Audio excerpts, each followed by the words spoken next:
नमस्कार दोस्तों, जय हरि विष्णु। स्वागत है आप सभी का हमारे चैनल पर। दोस्तों, आज मैं आप लोगों के समक्ष योगिनी एकादशी व्रत कथा लेकर उपस्थित हुई हूँ। दोस्तों, योगिनी एकादशी आषाढ़ महीने के कृष्ण पक्ष में आती है। इस एकादशी के व्रत को करने से समस्त पाप दूर हो जाते हैं। इसकी कथा पढ़ने मात्र से 88,000 ब्राह्मणों को भोज कराने का पुण्य प्राप्त होता है। योगिनी एकादशी व्रत कथा। दोस्तों, आषाढ़ माह की कृष्ण पक्ष की एकादशी तिथि को योगिनी एकादशी के नाम से जाना जाता है।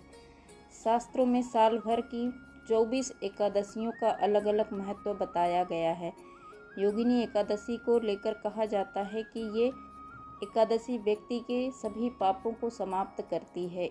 इस एकादशी का विधिवत व्रत रखने से व्यक्ति पृथ्वी लोक में सारे सुख भोगता है और मृत्यु के बाद परलोक में भी मुक्ति को प्राप्त करता है। दोस्तों, अगर आप योगिनी एकादशी का व्रत नहीं रख सकते तो नारायण की विधिवत पूजा करें और कम से कम योगिनी एकादशी की व्रत कथा पढ़ें या सुनें। कहा जाता है कि इस एकादशी की व्रत कथा पढ़ने या सुनने से 88,000 ब्राह्मणों को भोज कराने जितना पुण्य प्राप्त होता है। दोस्तों, आषाढ़ माह के कृष्ण पक्ष की एकादशी को योगिनी एकादशी कहा जाता है। पौराणिक कथा के अनुसार एक बार कुबेर नाम का एक राजा अलकापुरी नामक नगरी में राज्य करता था। वो शिव भक्त था और उसका एक सेवक था जिसका नाम हेममाली था। दोस्तों, हेममाली राजा के लिए रोज पूजा के लिए पुष्प लाया करता था, लेकिन हेममाली कामुक प्रवृत्ति का था। एक दिन वो पत्नी विशालाक्षी को मानसरोवर में स्नान करते देख कामुक हो गया और उसके पास रमण करने लगा। इस दौरान दोपहर हो गई और वो पूजा के लिए पुष्प लाना भूल गया। दोस्तों, दोपहर तक इंतजार करने के बाद राजा को क्रोध आया और उसने अन्य सेवकों को हेममाली का पता लगाने के लिए कहा। दोस्तों, सेवकों ने जब हेममाली को पत्नी के साथ रमण करते हुए देखा तो इसकी सूचना राजा को दी।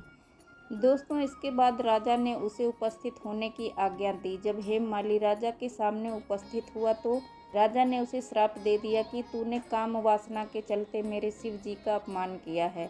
अब तू स्त्री का वियोग सहेगा और मृत्यु लोक में कोढ़ी बनकर जीवन व्यतीत करेगा।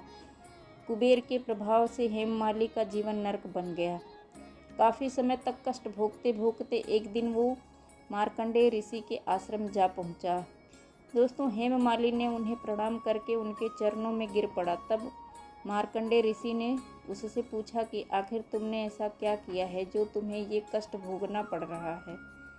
तब उसने कहा कि पत्नी सहवास के सुख में फंसने के कारण मैंने शिव जी का अपमान कर दिया। इस कारण आज मैं ये सज़ा भुगत रहा हूँ। हेममाली ने ऋषि से कहा, कृपया आप मुझे इस कष्ट से निकलने का मार्ग बताएं। दोस्तों, तब मार्कंडेय ऋषि ने कहा कि तुम आषाढ़ माह की कृष्ण पक्ष की योगिनी एकादशी का व्रत विधि पूर्वक करो, इससे तुम्हारे सभी पाप नष्ट हो जाएंगे। महर्षि की बात सुनकर हेममाली बहुत प्रसन्न हुआ और उसने विधि पूर्वक योगिनी एकादशी का व्रत रखना शुरू कर दिया। व्रत के प्रभाव से उसके सारे पाप कट गए और वो अपने पुराने रूप में वापस आकर अपनी पत्नी के साथ सुखपूर्वक रहने लगा। ये एकादशी व्यक्ति के सभी पापों का अंत करती है। ये एकादशी व्यक्ति को इस जीवन के सारे सुख दिलाती है।